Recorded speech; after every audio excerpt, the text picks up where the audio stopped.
மாவட்டம் திருமங்கலம் சட்டமன்ற தொகுதி தென் மாவட்டங்களுக்கு ஒரு நுழைவு பகுதியாக இருக்கக்கூடிய மிக போக்குவரத்து மையப்பகுதியாக இருக்கக்கூடிய நுழைவு பகுதியாக இருக்கக்கூடிய திருமங்கலம் சட்டமன்ற தொகுதியில் வெளியூர் பேருந்துகள் இன்றைக்கும் 4 வழிச்சாலையில் திருமங்கலம் நகராட்சியின் மையப்பகுதியில் அமைந்திருக்கக்கூடிய ஒரு சூழ்நிலையினால் மிகப்பெரிய அளவில் போக்குவரத்து நெரிசல் ஏற்படுவதும் மக்கள் இன்றைக்கும் சாலைகளில் நின்று வெளியூர் செல்ல வேண்டிய ஒரு நிலையும், அதுவும் பள்ளிக்கூட நேரங்கள், கல்லூரி நேரங்கள், வேலை செய்கிற நேரங்களில் மிகப்பெரிய அளவிலே ஒரு போக்குவரத்து நெரிசல் இருக்கிற காரணத்தினால இந்த பகுதி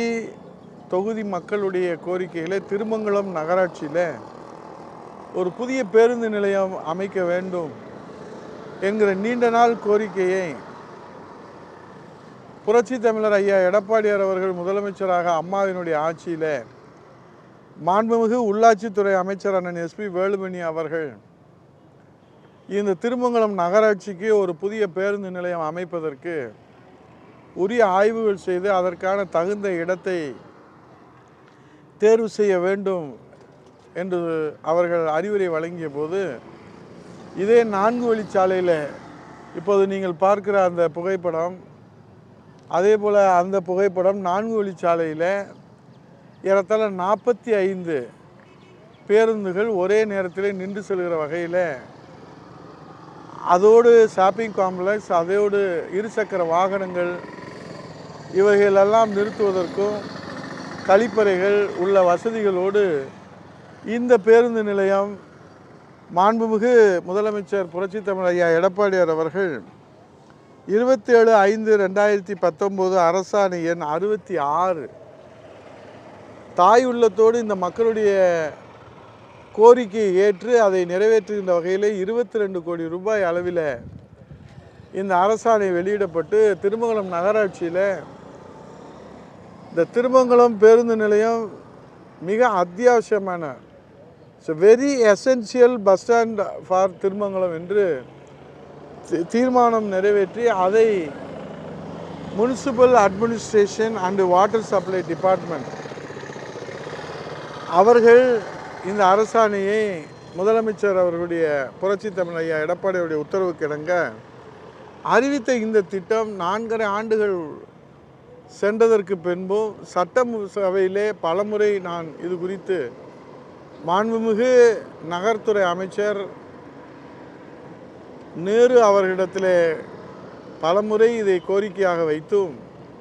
சிறப்பு கவன ஈர்ப்பு தீர்மானம் சட்டசபையிலே கொண்டு வந்தும் மாண்புமிகு எதிர்க்கட்சி தலைவர் வருங்கால முதலமைச்சர் எடப்பாடியுடைய வழிகாட்டுதலில் விதி எண் 55 சிறப்பு கவன ஈர்ப்பு தீர்மானம் கொண்டு வந்தும் மாவட்ட ஆட்சித்தலைவருக்கு மற்றும் மதுரையினுடைய உயர் அதிகாரிகளுக்கும் இது குறித்து தொடர் கடிதங்கள் அனுப்பியும் இதுவரை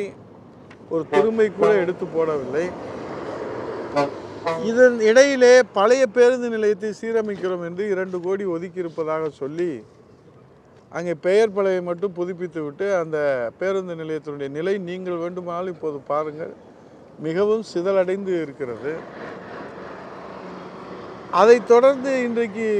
புதிதாக ஒரு ஜிஓ அரசாணையின் 20-25/1/2022 அவர்கள் இது குறித்து தேவையான நிதிக்கு அரசிடத்தில் ஆதாரம் இல்லை என்றாலும் டுபிட்கோ என்கிற நிறுவனத்திலிருந்து அதற்கான லோனை பெற்று இந்த பேருந்து நிலையத்தை அமைக்கலாம் என்று சொன்னார்கள். ஆனால் தற்போது தருமபுரியிலே இருக்கக்கூடிய பேருந்து நிலையத்தை தவிர மற்ற அனைத்து பேருந்து நிலையம் கைவிடப்படுவதாக செய்திகள் வருகிறது. ஆகவே நெருக்கடியான சாலையிலே இந்த பகுதியிலே மக்கள் சாலையில் நின்று அங்கே வியாபாரம் செய்பவர்கள், பள்ளிக்கு செல்பவர்கள், கல்லூரிக்கு செல்பவர்கள் மற்றும் ஆண்கள் பெண்கள் என்று மிகப்பெரிய அளவில் அங்கேதான் முக்கியமான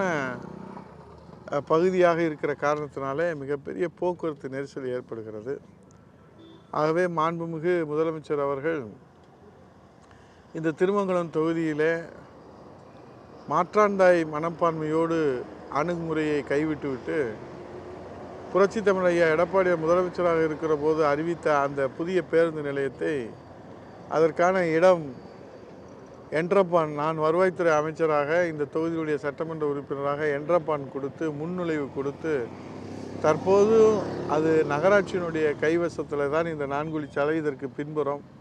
அதுக்காக தான் அந்த இடத்துல நின்று புரட்சி தமிழர் வருங்கால முதலமைச்சர் ஐயா எடப்பாடி அவருடைய ஆணை பெற்று அறிவுரை பெற்று அவருடைய வழிகாட்டுதலோடு அரசின் கவனத்தை ஈர்த்து திருமங்கலம் தொகுதி மட்டுமல்ல, இந்த தென் தமிழ்நாட்டினுடைய நுழைவுப் பகுதியாக இருக்கிற திருமங்கலம் நகராட்சியில் போக்குவரத்து நெரிசலை குறைத்து மக்களுக்கு தேவையான புதிய பேருந்து நிலையத்தை அமைக்க இந்த அரசு முன்வர வேண்டும் என்பதை வலியுறுத்தி அரசாணை ரத்து செய்து புதிய அரசாணை போட்டதை கண்டித்து கவன ஈர்ப்பு ஆர்ப்பாட்டத்தை காலை 7 மணிக்கு தொடர்ந்து நடைபெற்று கொண்டிருக்கிறது. உரிய உத்தரவு பிறப்பிக்கிற வரை அரசின் கவனத்துக்கு கொண்டு செல்வதற்கு புரட்சி தமிழ் எடப்பாடி அவருடைய வழிகாட்டுதலோடு இந்த போராட்டம் தொடர்ந்து கொண்டிருக்கிறது. நன்றி, வணக்கம்.